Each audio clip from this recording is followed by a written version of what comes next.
everyone. Welcome back to Shea Wet Adventures. My name is Tammy, and today we're going to be venturing into the stupid world of credit in the United States of A. As always, I remind you to like, comment, share, and subscribe. I am a small channel, so I'm trying to grow, and I would really appreciate it if you could just subscribe. Please. Okay, this is going to be short, so let's just get into it. So, this is going to be like a credit series.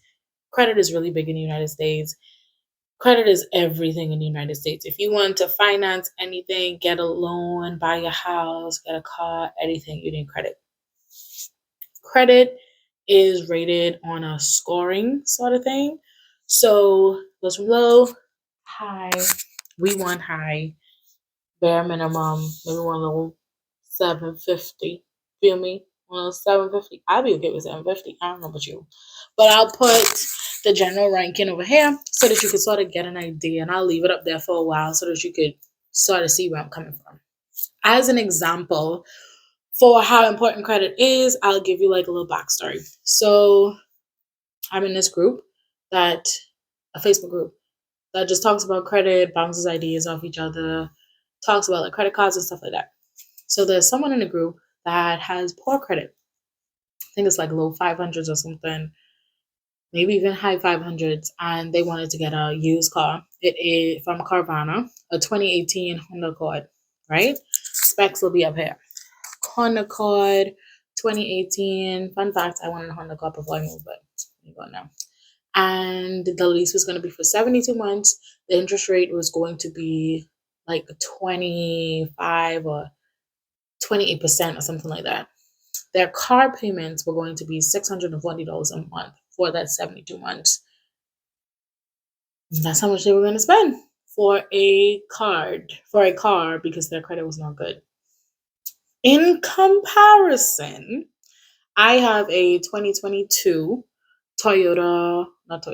Volkswagen Taos. My car payments are also for 72 months, and my interest rate is 3.99%. And my car payments for the 72 months is about $530. I think it's like $528.29 or something like that. And the reason why my car payment is low is because as an international nurse, I was able to go through International Auto Source, and International Auto Source gives us the car payment of someone with quote unquote good credit. So I quote unquote have good credit, and the person who wants the Honda Accord has bad credit. That is a big difference. There's a big difference in years between the cars. There's a big difference in the type of car. One is a sedan, one is an SUV. One probably has a lot of miles on it. One has no miles on it. Both same length of time in the contract, but one person's car payment is way higher than the next by $100. And that's a big amount for a used car. And the other one is me. So that's just an example of why credit is so important. Credit makes the world go round in the United States.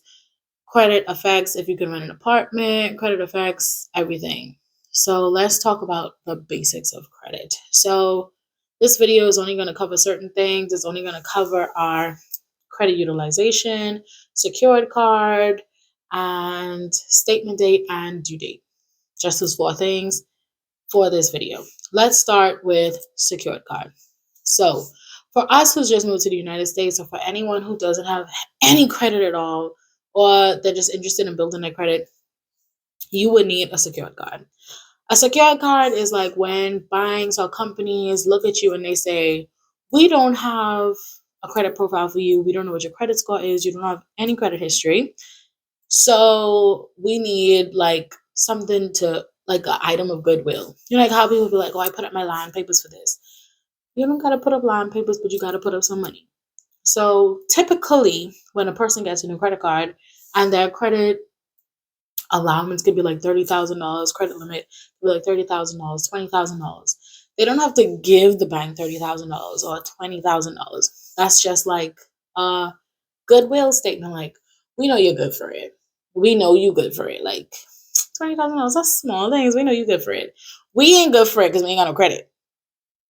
We don't know credit. We ain't good for it. So they was like, $200, that's big things. Give us the money and you treat it like credit card and we'll see how it goes. So you give the bank some money, they give you a credit card. Is it really a credit card? No, it's your money. It's almost like a debit card, but you have to treat it like a credit card. And how do you treat it like a credit card?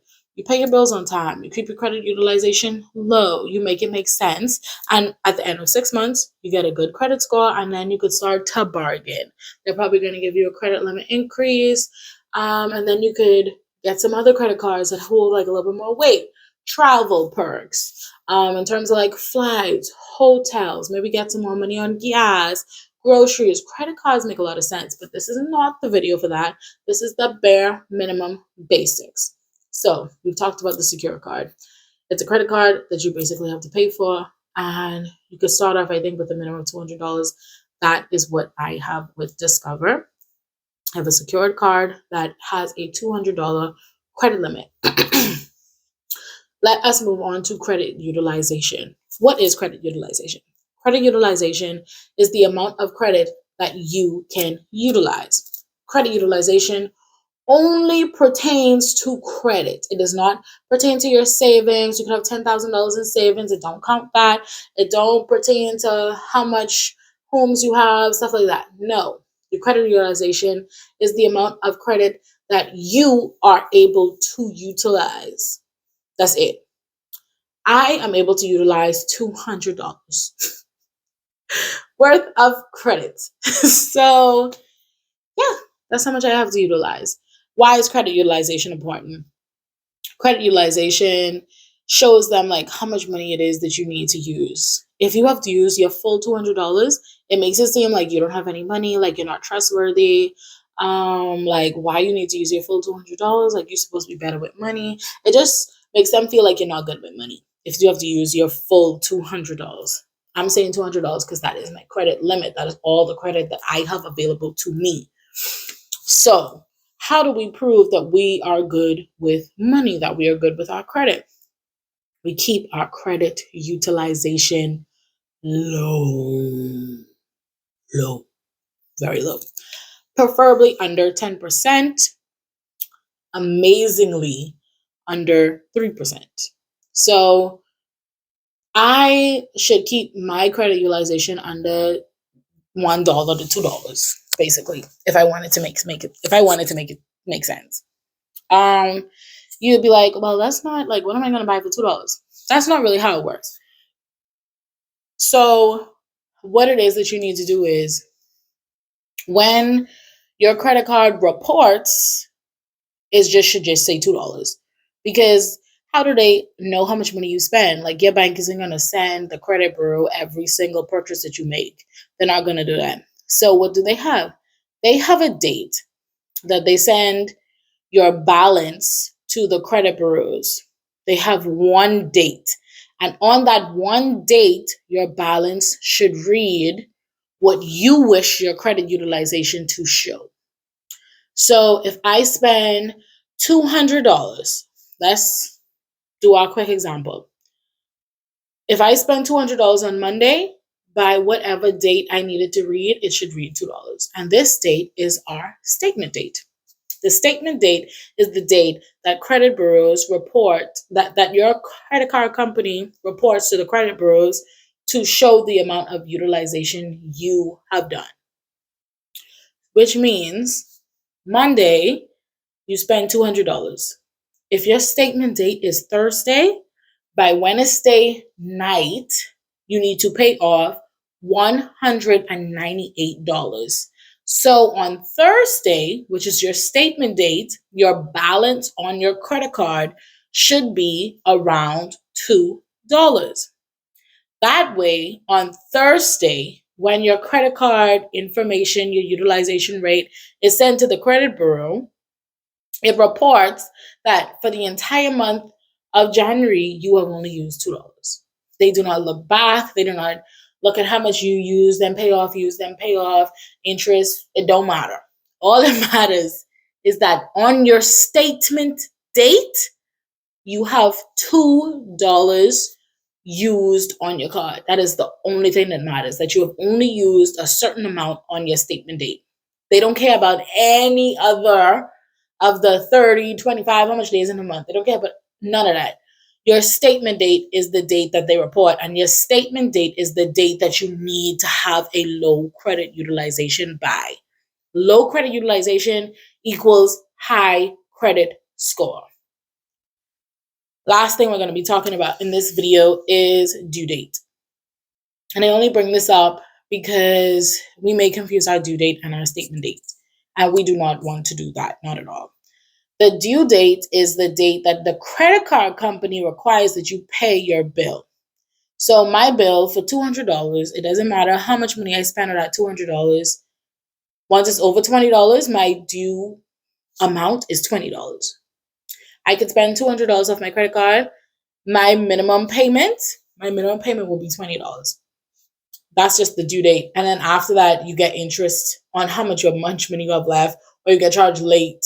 And lates, so that's a whole video. Lates appear on your late payments are also reported to the credit bureau, and that negatively affects your credit score. So that's another reason to watch your due date. Make sure your payments are not late. Make sure that they're paid on time. And if you can, pay them off so that you do not have a interest that you need to pay on your money. Okay? This is a quick video. It was a basic video, the bare minimum that I feel like a lot of us need. And a little throw in there, do not sign up for a credit card as soon as you get over here if you don't have any information about it. I was taking someone around and it was like, oh, yeah, I'll get this. I think we went to TJ Maxx or something, and TJ Maxx was doing like a holiday card. And they'll make it seem like it's a gift card. And if you get this card, you get $100 off today. Today, if you get this card, you get $100 off your purchase today. And it sounds good, but it's a real credit card. And if you get a real credit card and you don't know what it is, that means imagine how much statement dates you're missing, due dates you're missing. You could have $50 on that card. That could be 30% utilization. Then you could get like late payments on a card that you even forget that you have. So keep track of your cards. Get cards that make sense. That'll be another video, what cards make sense, and so on and so forth. As always, my name is Tammy. This is Shea Butter Ventures. If you have any questions, let me know down in the comment box below. If you have any video ideas, let me know in the comment box below. As always, like, share, comment, subscribe. I'm a baby channel. I'm just trying to grow. I would appreciate it if you refer a friend, text a friend, share it to a friend, and tell them about me. And check out my TikTok because I do shorter videos on there, I guess. Yeah. And I funny. I know if you know, but I funny. Happy venturing.